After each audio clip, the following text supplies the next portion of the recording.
Come on, kid.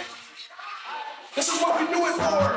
Okay, it's time to settle down for now, let's not be late. Let's get through this lesson and that ticket, so it's time to play. We got students going at it, Raiden versus his Luke. Some be talking crazy, they just happy with a room to stay. Anyone who want it, we got champions in every grade. Just a place that educating versus legacies are made. Esport in mind, how we define the learning in our brain. How we physically just meant to be society new came. Even all our queens, cause she could beat them if she only played. While we teach how she could be the best in each and every game. Hold up, don't pretend like you don't know us. Got the trip just like we told on with some knowledge on the shoulder. Hold up, homeroom lit in every quarter. Why we pull up more than gaming, cause our coaches really know us. Hold up.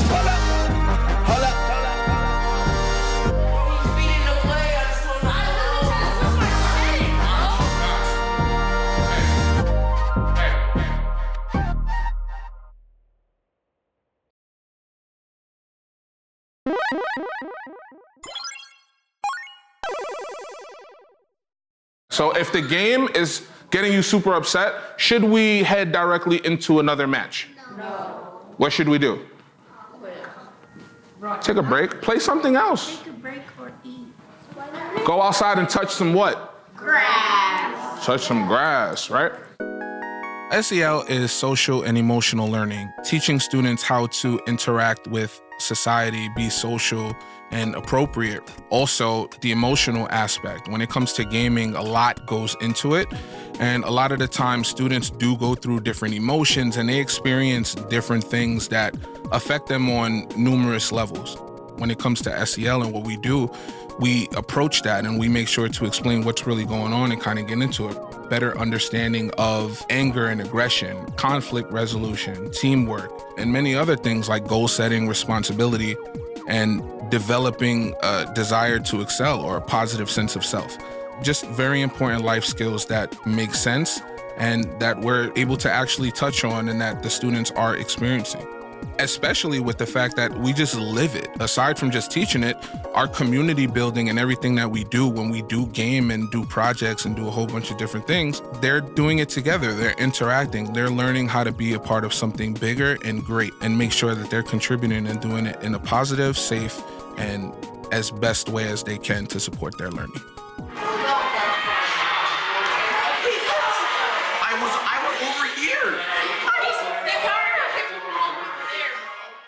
The accepting losses is huge. Being humble, right? It's hard to really teach that, especially to a child.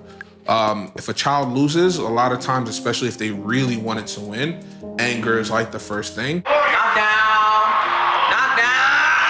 Stop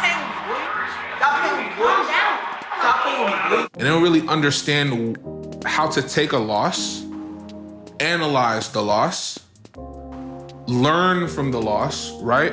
And put into practice any changes, corrections, or alterations that could have potentially made a difference. Losing is not easy, right? People lose in life. Sometimes it could take 100 losses before you get a win. But you learn a lot. Sometimes when you take a step back and understand how am I feeling when I lose? What do I do with these feelings when I lose? How do I turn this situation from a negative into a positive, right? That I can continue to grow from beyond the loss. And how do I not live in the loss? So learning to lose, learning to be humble, learning how to analyze and create new techniques, how to strategize and just overall do better and try better. It's just super important. So I try to teach that to them every day, well beyond the lesson itself.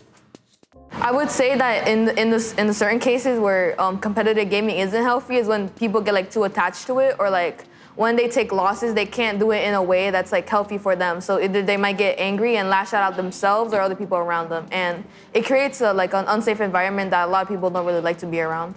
I feel like some advice I would offer to gamers if you're dealing with a loss that you've gone from a game is that I would say try to take deep breaths, and after you finish that game, I would say you should take time to yourself so you can just not necessarily reflect on it yet, but you could just take a break from what happened. And then after you're ready, you can look on what you did good and what you could do better on. When it comes to teaching S.E.L, what we've done is created something called Esporting Mind. Esporting Mind takes 5 modules or categories, which can be broken down into character traits, that we teach students how to develop and identify different key components that will be instrumental to their continued development and success in college, career, and beyond. It's also about the mindset. When we talk about Esporting Mind and teaching all of the components to it, we want students to walk away with the understanding of it's also how you think about a situation. It's where your mindset is at. Hopefully, when it comes to a point where they see these social interactions and it doesn't seem like something that's conducive to a positive atmosphere, then they think, hey, this is not the Esporting Mind, and be able to connect a lot of dots. Esporting Mind is our way of teaching S.E.L to students in a way that's relatable and digestible for them. We make sure that when we are engaging in esports and gaming, that we are incorporating the things that we talk about, and we're reminding them about having the esporting mind and practicing those things and those skills that we talk about. When you put it in an area that is friendly to the way that they are absorbing information and is something that is more familiar with them, it works really well. Not only that, but they have passion for it. They have joy for it. So they're more likely to walk away with something of what we teach them when it comes to S.E.L and actually put it to practice because they were enthused about it.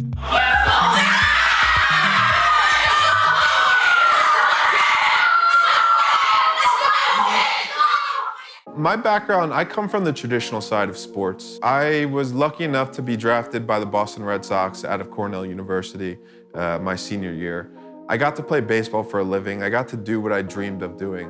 One of the things that I've always realized with the traditional side of sports is how much learning and how much knowledge gets passed around and shared, and there's a really big community around it. We know that there's a lot of life lessons. We know that as you get higher up in the ranks, that you're learning things from mentors, you're learning things from different coaches, things are being passed down. The mindset of going in and understanding, how does the game work? How does the game operate? How am I training? How am I looking at what I'm doing, and how do I get better? These are the concepts that through traditional sports, I wanted to bring into the gaming and the esports side. One of the biggest moments that we had, that was my biggest breakthrough, is we went to EVO last year, and at EVO, it's a 3-day tournament. It is grinding, grinding, grinding. These guys are competing. There's no time to prep who they're going up against until they get to the final 16.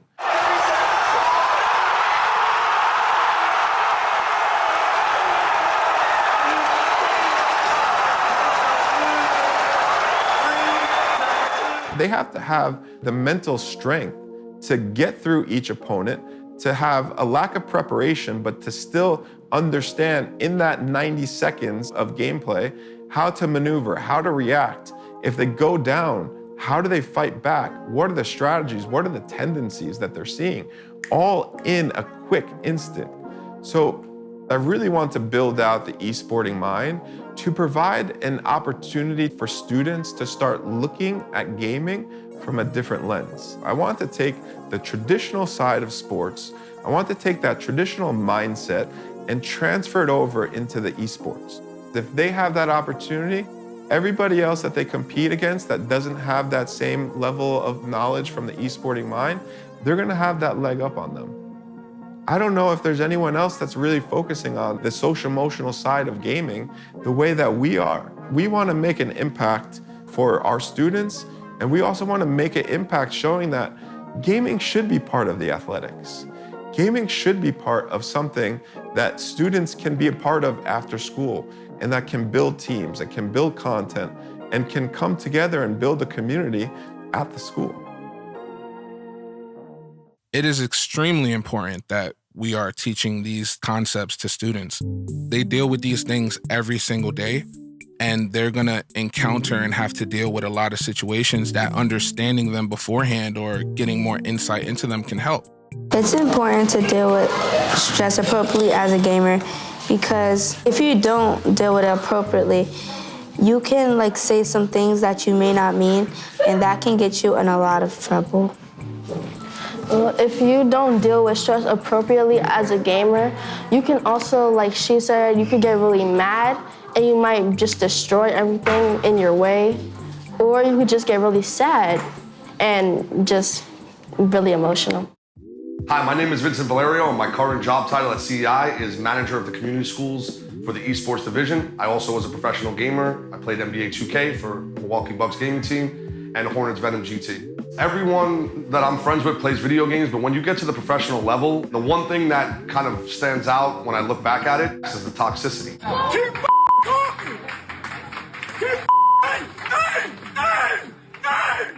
Keep talking! Keep talking! And that comes in a lot of different forms. It comes in just communication between teammates. It comes to dealing with losses. It comes with having anger from losing. Sometimes when we're sitting at home and we have our headsets on, you forget how old people are, you forget your standing, you forget that people need mentors and leaders to show them how to act in those spaces.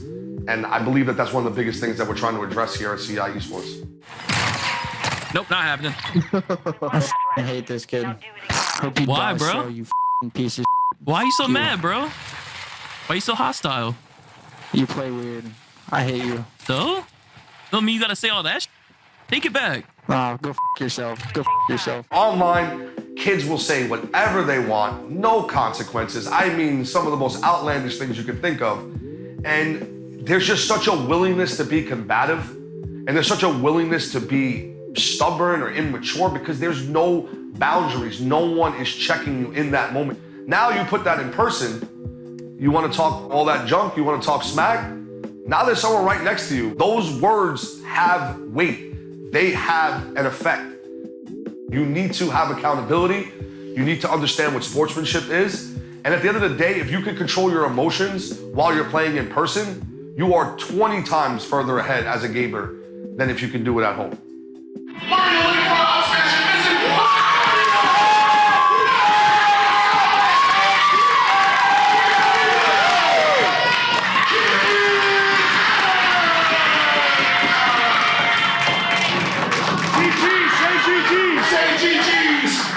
Show love!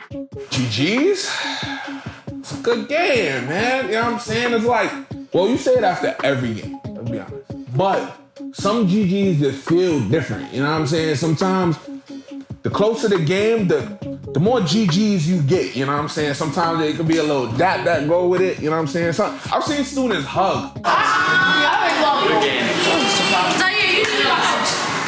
But it is more than just words or a phrase. We try our best to instill sportsmanship and a strong sense of sportsmanship in the students. So when our students say GG's, good game, shake hands, right, and acknowledge the effort that they just put into the game that they played, it means a lot. It's felt, it's transferable to other students who see it for them to start doing it themselves, and it creates a very, very professional gaming atmosphere.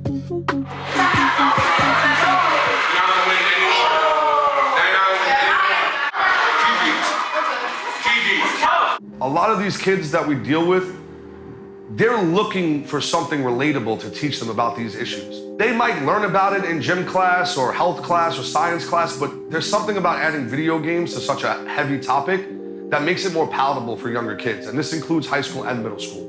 More specifically, it's the community aspect that they're missing. I believe that it is very isolating to be trolled or made fun of on a video game every day and then get off and have just no one to talk to about it, no one who takes it seriously. Your parents don't think it's real.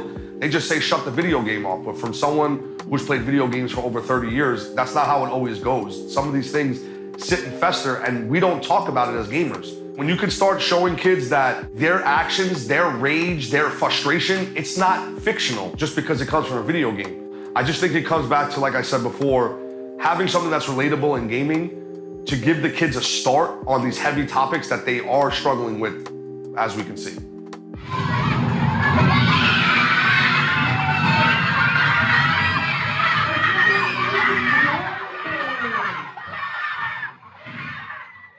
I would say respect is huge. They're more respectful, right, when they play. They respect their opponents a lot more. Students before would be so rambunctious and just kind of like bust in the room, almost like it's a movie or something. Like, now it's different. Students be making sure other students are closing the door, making sure that they're quiet whenever someone comes in or certain things happen. So the respect of the space and the environment has been tremendous. It speaks a lot to the culture that I've cultivated inside of the room. And I think that the students, they've taken to that.